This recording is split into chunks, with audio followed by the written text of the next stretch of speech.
Il dolore è la pasta e l'hummus della vita, è ciò che permette ogni forma di trasformazione. Purtroppo noi siamo terrestri, nel senso che qui vige questa legge. Se noi andassimo su pianeti un po' più evoluti, forse, dico io, non servirebbe passare dal dolore, ma potremmo già comprendere delle cose a livello molto alto di coscienza, per cui in qualche modo quando comprendi delle cose è un dolore sottile, una comprensione profonda, quindi in qualche modo già bypassi senza un'esperienza così dura, così reiterante, così continuativa. Ma perché noi dobbiamo essere sempre, come dire, nella trasformazione attraverso il dolore? Cioè, è possibile, dico che possiamo fare le cose anche senza sbattere così la testa, senza soffrire, però se facciamo una statistica mondiale, la facciamo su di voi, se voi mi diceste dov'è che veramente sei cambiata in qualcosa, è cambiato in qualcosa che nella tua vita, su base di che cosa? Quando hai sofferto. Cioè, non c'è una situazione in cui eri felice e è andato tutto bene e lì hai compreso molte cose e hai sbloccato tutto. Non penso proprio, le più grandi passaggi della tua vita le hai fatti in fase dolorosa. Quindi non c'è speranza qui. Voi che entrate, qualsiasi esperienza che voi fate è su base del dolore. Il dolore però, visto così, è un po' una condanna, cioè nel senso che comunque sembra un po' anche una visione, se volete, cristica, no? Nel senso di una specie di Golgota, no? Doloroso, in cui devi passare un calvario e nel calvario trovi delle risposte profonde. Certo, vista così e come ci è stata tramandata, sicuramente non è piacevole, però guardiamo i dati di realtà. Non c'è una cosa che tu abbia bypassato se non l'hai fatta attraverso una fase dolorosa. Una comprensione di te è sempre dura, la cosa più difficile è vederti per quello che sei. Quando ti vedi profondamente c'è poco da fare. Per sciogliere delle parti devi denudarti, devi guardarti in profondità, devi accettare le tue parti oscure. Più facile se lo fai attraverso gli altri, è più facile vedere negli altri questo, non tocca a te fare questo. Cioè. E quando ti vedi veramente e ti guardi in profondità c'è dolore. Una cosa che però ho scoperto è che il dolore è la base di tutti, è l'humus della vita, è ciò che permette l'evoluzione e la trasformazione. Quindi già ha un connotato interessante intanto, perché è come dire, è la melma in cui cresce ogni cosa, no? È l'humus. Ora, se guardate le persone intorno a voi, nei loro comportamenti anche più dissociati e più strani, più pesanti, più violenti, o tutto quello che avete subito anche intorno a voi, la cosa che succede è che tutte le persone hanno sofferto. Ogni comportamento, anche genitoriale, partenariale, qualsiasi sia che tu hai vissuto con dolore, anche tu, ma se guardi in fondo, il dolore crea una forma di resistenza e la resistenza crea un comportamento, chiamiamolo di maschera o di reazione o di difesa. Quindi le violenze che vediamo nel mondo, di qualsiasi esse siano, o di che abbiamo anche subito noi, se le guardiamo in profondità, sono tutte reazioni a un dolore. Cioè, cerchiamo per un attimo di diventare, diciamo, angelici, diventiamo santi tutti quanti un secondo e cerchiamo di vedere la cosa con una visione veramente di ampio raggio.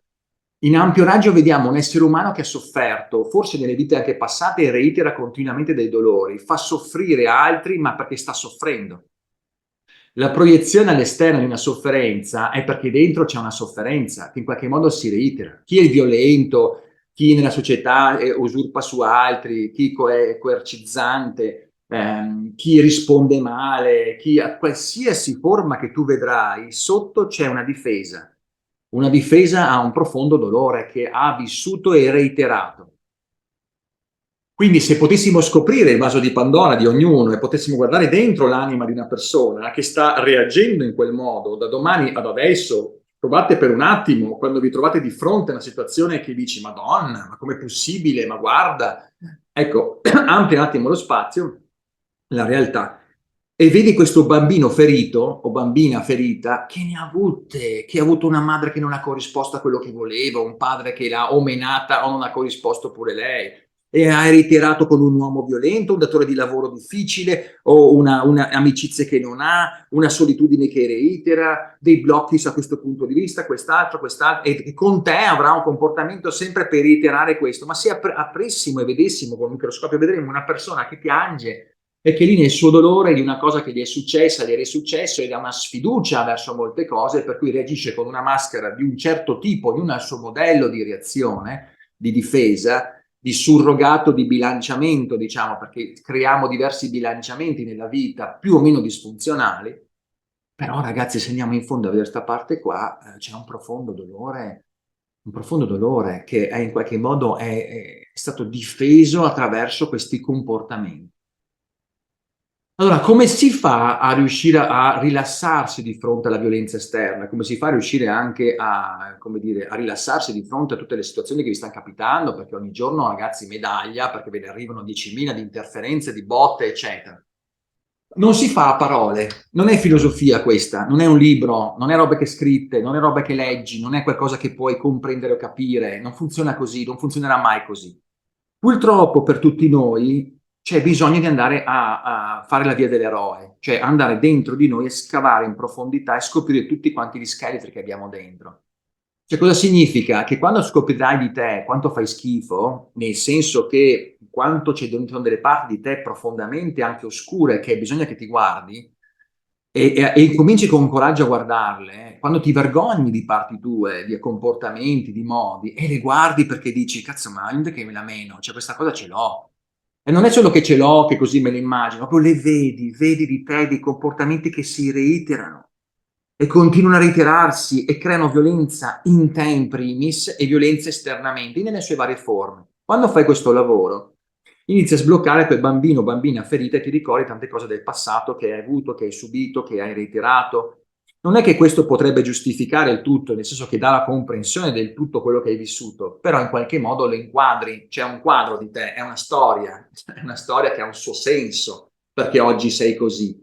Ma la cosa bella è che quando guardi le parti oscure, vai in profondità, inizi ad accoglierle, cioè non ti difendi da questi, non ti difendi dagli inferni, non ti difendi dall'inferno, tu lo guardi l'inferno, tu lo abbracci, tu lo osservi, tu accetti quelle parti oscure, tu inizi a guardare in profondità, ti farai schifo per un po', ok, guardale, sei umano, sei umana, hai fatto diversi percorsi.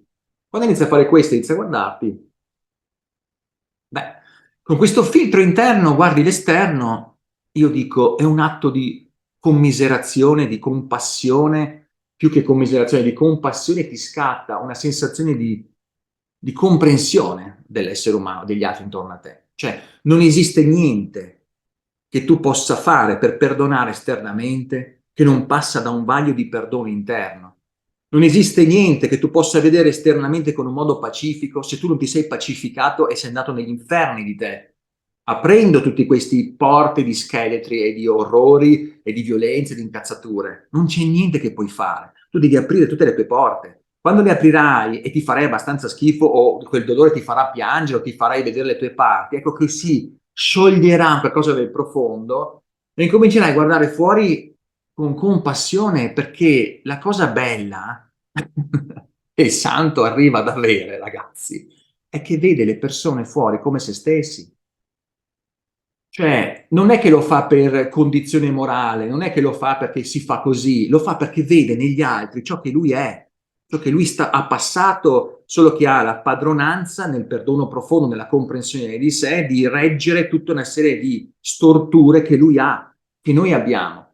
Cioè, vedere pacificare una situazione esterna non esiste in modo, non è che io ti perdono dall'alto, ma non esiste questa cosa, esiste un andare dentro gli inferi, vedere le parti, quindi ringraziare tutto questo componente di trasformazione e il dolore che sia grazia, perché è una roba incredibile che ha permesso di sciogliere diverse parti, vedere che è successo quello che è successo per un insieme di motivi, con coraggio estremo dell'eroe incomincia a riprendere tutti i tuoi pezzi e poi dopo che fai questo lavoro tutto cicatrizzato e laterale, vedi fuori altre gente con cicatrici, non è che le accusi, non è che le giudichi, non è che sei incazzato con loro, figurati, sei passato anche tu, sai benissimo cos'è, anzi dici fratello quella cicatrice la conosco è anche mia, quell'altra guarda quella lì so benissimo dove passa, ecco più cicatrici avrai più diciamo, compassione avrai all'esterno. Quindi il santo è colui che è pieno di cicatrici, è pieno di trasformazioni, trascorsi interni e vede all'esterno degli specchi di sé, vede all'esterno qualcosa che gli appartiene, completamente gli appartiene.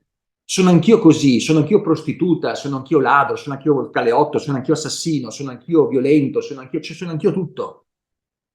Quando questa cosa succede e hai questo tipo di immersione, di comprensione, ma non a parole parlo, quindi adesso non so a chi deve servire quello che sto dicendo, ma a qualcuno servirà.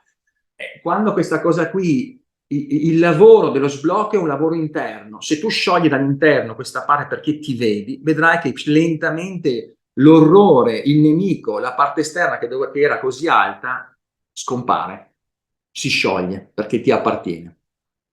Ecco, volevo dirvi questa cosa, passarvi questo punto, perché il dolore intanto è maestro, il dolore è grazia, la tristezza è maestra, tutto ciò che ti può arrivare è profondamente utile, ma soprattutto anche ricorda, più scavi dentro di te, più sciogli le tue parti, più ti osservi come una regina all'interno di tutto questo spazio di trasformazione, di interiorità, e ti abbracci alla fine umilmente guardando tutti i tuoi pezzi, più alla fine il nemico diventa amico perché diventa dentro, le parti oscure si fanno chiare, l'inferno si trasforma in una forma di paradiso, si trasforma in un humus che accoglie un paradiso che non è bramare l'uscita. Il paradiso, come si intende sempre che dico io, è respingere questo, no, è a volere, no, non funziona questa cosa, è accogliere questo, non volere niente e succede che stai con quel che c'è in una forma che si pacifica.